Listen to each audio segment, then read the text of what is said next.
हिंगोलीत आमदार संतोष बांगर यांच्या नेतृत्वात कावड यात्रेचं आयोजन करण्यात आलं। कळमनुरी इथल्या चिंचळेश्वर महादेव मंदिर ते ओम कयाधू अमृतधारा महादेव मंदिर अशी 18 किलोमीटर पायी कावड यात्रा असते। या यात्रेमध्ये मुख्यमंत्री एकनाथ शिंदे हे देखील सहभागी होणार आहेत।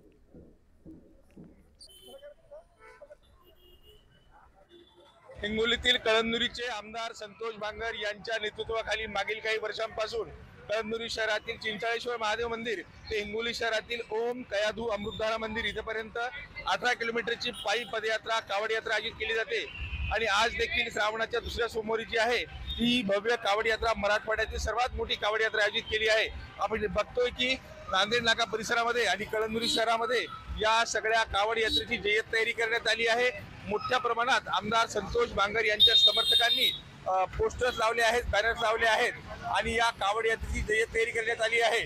आपण जर बघितलं तर राज्याचे मुख्यमंत्री एकनाथ शिंदे हे देखील आज या कावड यात्रेला उपस्थित राहणार आहेत आणि हिंगोली शहरातील नांदेड नाका परिसरामध्ये कळमनुरीतून निघालेली ही यात्रा येईल आणि नांदेड नाका परिसरातील या ठिकाणी या सगळ्या भव्य मंचाची निर्मिती करण्यात आली आहे।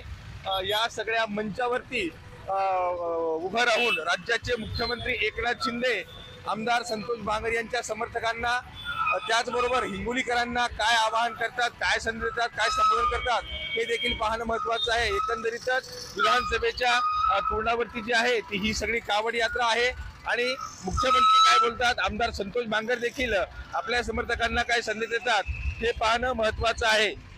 मनीष खरात, न्यूज 18 लोकमत, हिंगोली।